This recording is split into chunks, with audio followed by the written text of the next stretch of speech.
Direção Segura, uma parceria da CBN Vitória com a Polícia Rodoviária Federal.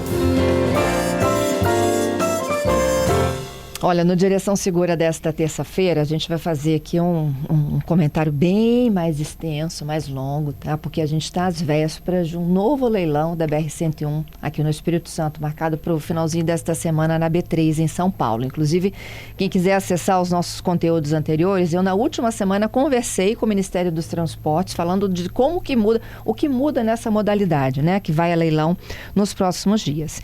E aí a gente pediu à Polícia Rodoviária Federal, que está conosco todas as terças aqui no Direção Segura, uma radiografia desta rodovia que corta o Espírito Santo.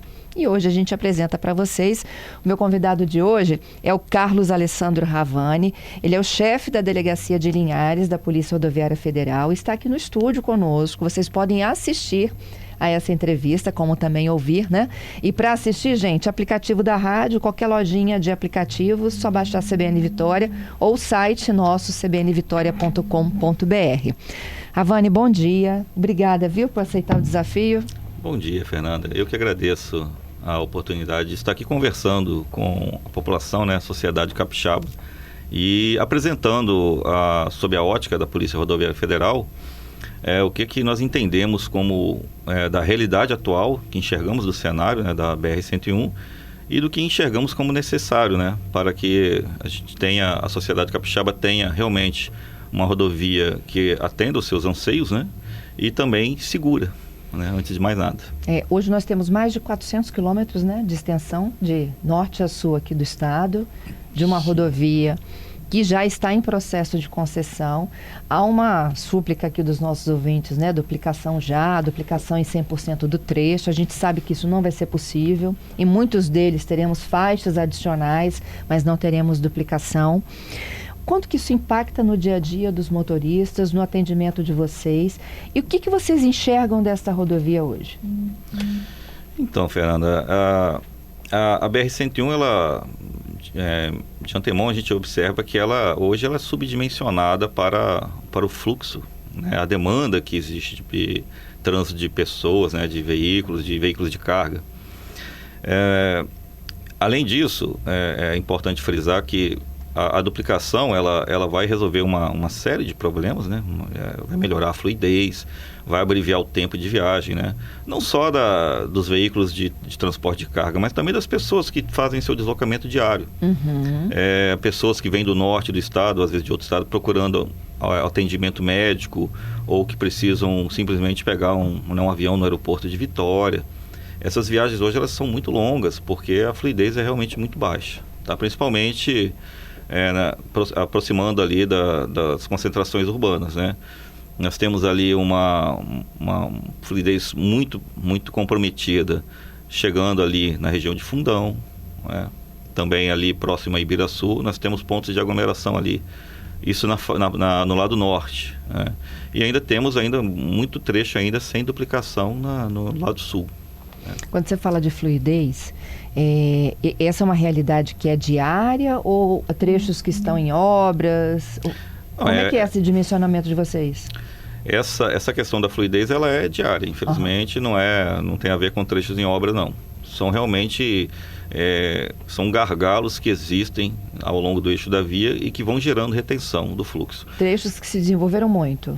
E aí tem muito acesso de carros ou alguma demanda industrial? Na verdade, quando você chega ali, por exemplo, ali no acesso ali a Santa Teresa, né, ali na região de Fundão, ali tem um semáforo que interrompe o trânsito e tem uma área urbana ali adjacente, né, que eu tenho faixas de pedestres, né, tem trânsito ali dos locais, ali os munícipes, né, fazendo uso do dia a dia da rodovia.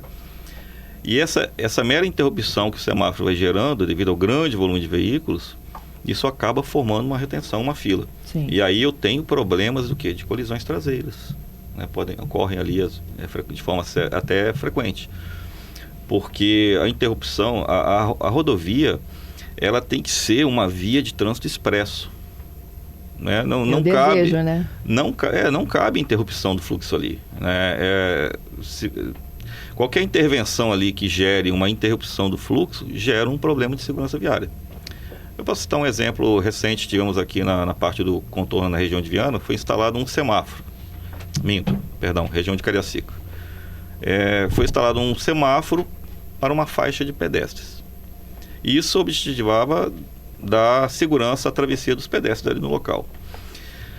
Ocorre que esse semáforo, ele acabou começando a gerar uma retenção do fluxo e tivemos já uma série de ocorrências ali até com certa gravidade, porque está imobilizando um trânsito que é um trânsito de alta velocidade. E, todavia, isso também não garante segurança ao pedestre, porque a gente sabe que, infelizmente, acontece do pedestre estar ali atravessando, na faixa de pedestres, com o semáforo fechado, e às vezes a gente tem veiculado na mídia aí situações tristes, lamentáveis de atropelamento de pedestre, enquanto ele está fazendo a travessia no local que ele deveria estar seguro. Então, eu acho importante... Eu vejo assim com uma certa reticência a forma como está sendo proposta, né, essa pactuação. A PRF ela não participou em nenhum momento de nenhuma discussão. Houve uma certa queixa também, né, do deputado que está presidindo a comissão lá na Assembleia a respeito de não ter havido um envolvimento da sociedade nessa repactuação, uma discussão mais ampla, né? Eu acho que a PRF ela teria muito a contribuir nessa discussão. O que a gente entende que realmente vai trazer segurança, o que realmente vai garantir ao cidadão capixaba e todo cidadão que utiliza a nossa rodovia, porque a BR-101 ela é um eixo de ligação importante entre o Nordeste e o Sudeste. Então, essas pessoas que fazem uso também, invariavelmente, teriam uma segurança muito maior. Porque onde não há contorno, ela passa dentro da cidade, onde tem um pedestre que precisa atravessar. Sim. Né? 11h30, gente, a gente vai para o Repórter CBN e volta com o Ravani. Eu posso continuar mais um minutinho aqui com ele? Ok, mais um minutinho. Ravani, se a gente olhar por toda essa extensão da 101, de norte a sul do estado, hoje, qual é o ponto que você fala assim, este é o trecho mais perigoso da rodovia? Atenção, motorista que passa por lá. De maneira geral, o motorista tem que ter atenção em todo o deslocamento dele, tá? Porque a rodovia, ela tem uma dinâmica totalmente distinta do trânsito urbano. Então, veículos em alta velocidade, veículos de grande porte. Mas o que eu destacaria como trechos que a gente tem o maior índice de sinistros graves, são justamente as grandes concentrações urbanas. Tá? Toda aquela região de serra ali, quilômetros 260 até o 290, devido ao grande fluxo, uma série de cruzamentos em nível. Então, toda vez que eu tenho um cruzamento, eu tenho a possibilidade, havendo a falha de um condutor, dele não observar a preferência ou dele não respeitar a sinalização semafórica, de uma colisão transversal, que é um tipo de colisão muito grave. A gente volta já. Eu continuo nesse debate aqui sobre os desafios da BR-101 dentro de mais alguns instantes. De volta com o nosso Direção Segura de terça-feira. Hoje o meu convidado é o Carlos Alessandro Ravani. Ele é chefe da Delegacia de Linhares, da Polícia Rodoviária Federal, aqui no Espírito Santo. O assunto de hoje são os desafios da BR-101, às vésperas de um novo leilão. A gente iniciou essa conversa e ele me pontuando aqui que a rodovia, ela corta o estado de norte a sul, são um pouco mais de 400 quilômetros. 460, quase 500 então, quilômetros, né? Muitos desses trechos estão em perímetros urbanos. Isso traz dificuldade de fluidez. Isso tem resultado, né? Não só dos tradicionais acidentes de rodovias, né, Ravani, mas acidentes de avenidas, né? Colisão traseira, atropelamento, né? Exatamente. E que tem um perfil diferente, né? Sim. Apesar da velocidade máxima de 80, em alguns trechos 60, 70, né? Até 40 se tiver em travessia ali. E ele estava lembrando de um trecho aqui, gente, que há um semáforo para travessia de pedestre. E esse semáforo, ele tem garantido a travessia do pedestre, né? Dependendo, né, de como tiver o motorista que, né, em muitos casos ultrapassa esse semáforo e acaba atingindo o pedestre, mas ele estava me destacando aqui que essa ausência de fluidez traz uma outra ocorrência, que é a colisão traseira, né? E aí, durante o Repórter CBN, eu falei assim, mas Ravani, a cidade chegou primeiro que a rodovia chegou primeiro que a cidade. A gente vive esse dilema no dia a dia de hoje, né? E o que a gente faz para trazer essa fluidez de rodovia, né? A gente não tem aquelas rodovias americanas, né? Em que não tem parada, é diretão, né? Fernanda, é um ponto muito importante que você destacou. Certamente no passado, quando foi feita a obra da parte do contorno antigo, ele atendia a demanda de volume de tráfego. E sempre que... Veja, por exemplo, nós temos o contorno do Mestre Álvaro hoje, né? Uhum. Hoje é uma área basicamente rural. Só que a presença por si só ali da rodovia vai atrair investimentos imobiliários. Uhum. Então, o que tem que se fazer é que com o desenvolvimento, com a urbanização, se mantenha a infraestrutura e o isolamento da via, que se faça acessos adequados, seguros, cruzamentos em desnível, né, em que o acesso à rodovia, a rodovia em si, ela se mantenha isolada, relativamente isolada, e os munícipes, os habitantes da região possam acessar e sair dela de forma segura. É a engenharia que fala aí, né? Isso é engenharia viária. Uhum. O projeto da rodovia, ele tem que prever, né, toda a situação de acessibilidade, de evitar esses cruzamentos em nível. E quando a gente fala em modificar o trajeto atual, por exemplo, por exemplo, lá na região de Linhares, no norte do estado, a rodovia ela corta a cidade, é uma cidade já de médio porte, Linhares, né? E aí você tem uma sequência de cruzamentos semaforizados, às vezes, a 100 metros do outro. E por mais que às vezes você indique ali, olha, esse cruzamento aqui ele é redundante, ele está atrapalhando a fluidez, inclusive da vida do munícipe ali no cotidiano. O munícipe, ele acaba entendendo que ele está sendo tratado de uma forma, ele está sendo preterido em relação ao usuário da rodovia em si. Então, a gente chega numa situação que você tem que fazer um trabalho político, um trabalho de conversar com a população. E seria realmente necessário a população ela ter sido mais envolvida nesse processo aí de repactuação. Que é o que você estava falando antes do Repórter CBN. Vocês não foram ouvidos, a comunidade não foi ouvida, né? O que parece assim, a solução é essa aqui, está aqui, pronto. O modelo pronto. Gostaríamos muito de chegar e sugerir, olha, vamos fazer uma rodovia com infraestrutura adequada, só duplicar não é nenhuma fórmula mágica. Tanto que, como eu já frisei, nossos maiores problemas estão justamente em trechos duplicados. Não é? Porque eu tenho uma série de cruzamentos. A interferência entre o trânsito do munícipe ali, no seu dia a dia, indo para o trabalho, levando os filhos à escola, com veículos de grande porte, que estão simplesmente cruzando, transportando a sua carga para o seu destino final. E isso não é bom, do ponto de vista da segurança viária, isso não é bom, isso gera muito problema. Qual o modelo ideal, então? O mais próximo aí do seguro? O ideal, o mais próximo do seguro, é você ter, lógico, se você pode ter a rodovia duplicada, você garante fluidez, ótimo, mas o trânsito da via em si, ele tem que ser expresso, ele tem que ser isolado. Então, e também o projeto da via ter a noção do sistema de visão zero, que é um sistema que diz que nenhuma morte no trânsito ela é tolerável. Então, o certo as pessoas estão fazendo o seu deslocamento, visão zero acidentes, zero mortes no trânsito. Então, eu tenho que fazer o projeto da via prevendo isso. O ser humano, ele comete erros na direção. Então, olha, eu tenho uma situação que a pessoa, por mais que você diga para ela, não vá dirigir cansado. Às vezes embriagado. Embriagado eu vou nem falar, isso aí eu acho que não é... a gente já faz campanhas educativas, já temos aí todas as ações aí que são feitas aí. Infelizmente, o condutor capixaba, pela quantidade de recusas que você vê aí, que é noticiada nas operações que a Polícia Militar principalmente faz em contexto urbano, os condutores eles não estão muito conscientizados com relação a isso. Mas quando eu falo assim, eu tenho que, em determinado momento, se eu, nesse local aqui, o veículo sair da via, ele pode cair numa ribanceira, então eu tenho que prever uma contenção, certo? ou uma colisão com uma árvore, algum objeto fixo, eu tenho que tirar aquilo dali, eu tenho que fazer o conceito de rodovias que perdoam o erro humano.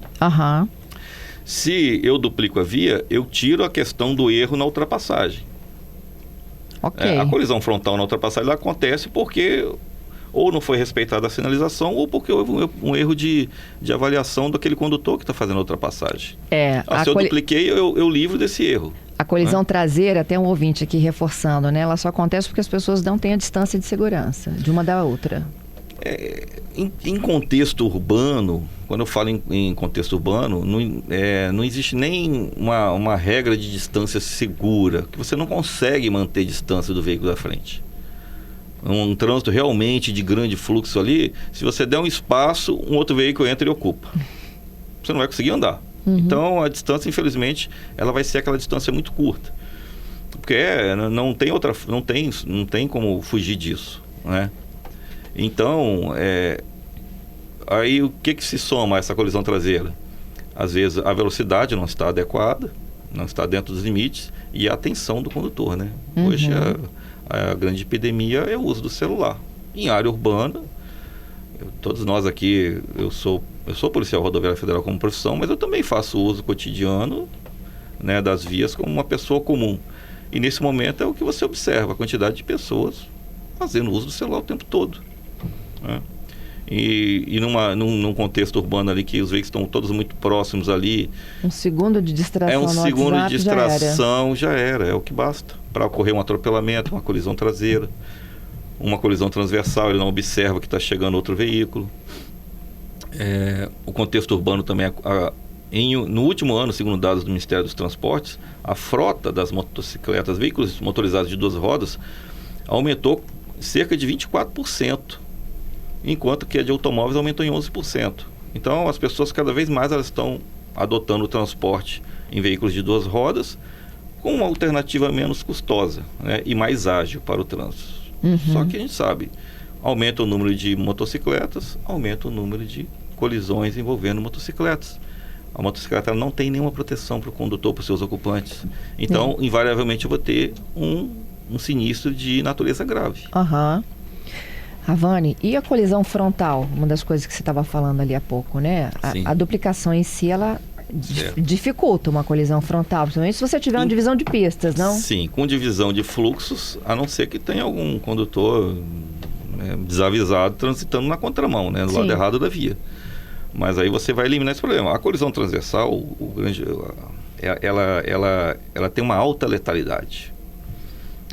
Por causa da energia, né, que você tem ali a soma de velocidade dos veículos, então tem grande dissipação de energia. E tem um outro fator também. Uma motocicleta, por exemplo, ela geralmente está só com o condutor ou com o passageiro. O automóvel, às vezes, tem 5 pessoas ocupando. Então, se eu tenho a colisão entre 2 veículos, em cada um tem 5 ocupantes, eu tenho 10 vítimas em potencial numa única colisão. E geralmente com lesões de natureza mais grave, por causa da questão da energia da ocorrência. Bom, por exemplo, ontem em Linhares, ali no trecho norte, tivemos 8 vítimas. 8 atualizados hoje. Numa ocorrência. Numa ocorrência. Certo? Inclusive havia uma criança de 4 anos ali também. Mas, felizmente, assim, até o que as equipes conseguiram levantar, não foram lesões graves. A criança estaria bem também, enfim. Tudo superlativo, né? Numa rodovia, né? Sim. É tudo superlativo. Muitas vezes o condutor que ele faz uma ultrapassagem insegura, que coloca em risco, às vezes até dá a causa a um sinistro de trânsito, ele simplesmente não é que ele queira, às vezes, ele até inicia ali a ultrapassagem no local permitido, mas às vezes ele comete um erro de avaliação, porque muitas vezes, principalmente em feriados, acontece isso. É aquele condutor que ele está mais habituado a transitar no contexto urbano, e a dinâmica numa rodovia é totalmente diversa da dinâmica do trânsito urbano. Então ele não tem experiência, não está habituado a fazer uma ultrapassagem, e ele pode cometer um erro de avaliação. Então, nesses casos, olha, eu tenho uma via duplicada, não tem como ocorrer esse tipo de sinistro. Isso é fato. Essa diferença também do motorista do trecho urbano para o motorista de rodovia também ela é importante, né? Porque, diferentemente de quem está em Linhares, São Mateus, quem está na Serra, que pega trecho de rodovia e pega trecho urbano, né, mesmo, de avenida e rua, tem gente que realmente, tipo, hoje eu vou passar em Guarapari, aí pega a 101, né? É aquele cara que nunca saiu de Vitória e Vila Velha, né? E aí encara um trânsito de BR. Que é totalmente distinto, né? Ele vai ter lá, às vezes, que tentar fazer uma ultrapassagem no veículo de carga de 30 metros de extensão. Se você falar 262, então, vou para Pedra Azul passar o final de semana lá. Realmente a 262, ela está muito longe de ter a infraestrutura necessária, né? Ela, infelizmente, a gente tem que, eu acho que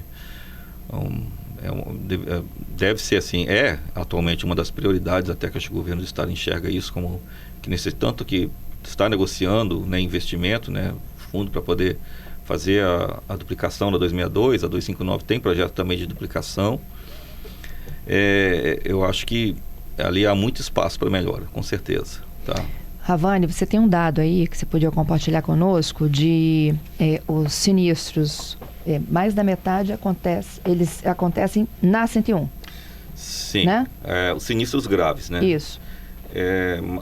64,7% no último ano, né, em 2024, ano fechado, os sinistros graves ocorreram ao longo da BR-101. Mas assim, até como eu já tinha até comentado anteriormente, Fernanda, esse dado, essa informação por si só, né? Ela pesa, choca. Sim, ela choca, mas a gente tem que contextualizar que o volume de trânsito e de quantidade de pessoas que utilizam a BR-101 é muito maior do que nas outras duas. Então, se eu tenho mais pessoas, mais veículos, há mais chance de erro. E aí, mais chance de ocorrer os sinistros. Isso invariavelmente vai acontecer. Isso é estatístico, não tem como fugir disso. Mesmo que amanhã se duplique a BR-101, como a sociedade almeja, né? Ela ainda vai continuar ali, concentrando ali, com certeza, a maioria dos sinistros, pela quantidade de volume de trânsito. Então, assim, a gente tem que... se qualquer pessoa que já tenha utilizado a BR-101 e utilizado a BR-262 ou a BR-259, sabe que a infraestrutura da BR-101 está muito à frente delas. Você tem uma via mais bem manutenida, mais bem sinalizada, muitos trechos duplicados. Em contrapartida, a 259 tem um trajeto muito sinuoso, assim como a 262, muita extensão sem acostamento, sem local seguro para uma parada de emergência. Então, não dá para você assim, fazer uma análise rápida sem o contexto dessa informação em si. Entendido. Bom, e para a gente finalizar, né, vocês não foram ouvidos nesse processo de repactuação. Pode vir entrar um outro grupo de concessão, como pode ser o mesmo, tudo vai depender, né, do lance que será dado na B3. Mas o que a gente está defendendo aqui é de que, mais do que duplicação, obras de engenharia que tragam segurança e que tirem o trânsito urbano, é isso? Sim, que tirem o conflito entre o trânsito urbano e o trânsito rodoviário. Né? A rodovia até pode passar pelo centro urbano, mas de forma que você tenha infraestrutura necessária para isolar o trânsito do trânsito local. E eu gostei dessa história da fluidez, que a rodovia ela tem que dar fluidez, que ela não pode vir de retenções, né? Um semáforo aqui, outro ali. Toda interrupção no fluxo em uma rodovia é uma situação de iminente risco. Até quando nós estamos ali atendendo uma ocorrência, um sinistro que houve uma interrupção parcial ou total, é sempre cobrado, inclusive até a PRF sempre cobra a concessionária para que ela sempre disponha de equipe sinalizando final de fila, né, nessas ocorrências quando forma fila, porque é uma situação de grave risco. Então você tem que antecipar o alerta ao condutor para que ele reduza a velocidade. Imagine, se eu mobilizar um veículo de carga de 30 metros de comprimento, 74 toneladas de peso, não é rápido. Aquele caso do ônibus de turismo? O caminhão tombou na pista e ele não conseguiu a tempo frear, né? Parar o carro para poder... Realmente é um veículo de grande porte. Sim. Não dá para fazer uma manobra de fuga ali para evitar aquela colisão. Ravani, pergunta do ouvinte aqui, o Marcos. É a seguinte, ele fala dessa fluidez de trânsito, né? E ele fala, nos postos rodoviários em si, as pistas são bloqueadas, vocês também retêm o trânsito. Vamos explicar o porquê disso, Ravani? Claro. Toda a unidade, assim, infelizmente, o condutor, ele não respeita a sinalização de velocidade. Não haveria necessidade alguma de se fazer aquela canalização ali, né?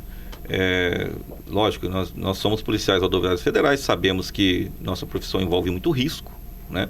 A gente trabalha num local, o trânsito, ano passado, a violência no trânsito, ela superou a violência de homicídios dolosos no Espírito Santo. Então, é um contexto muito perigoso. Se os condutores respeitassem aquela sinalização que tem lá, informando a velocidade com que deveriam passar em frente às nossas unidades, não haveria necessidade alguma daquilo. Só que não é o que acontece. E ali também há trânsito de pedestres.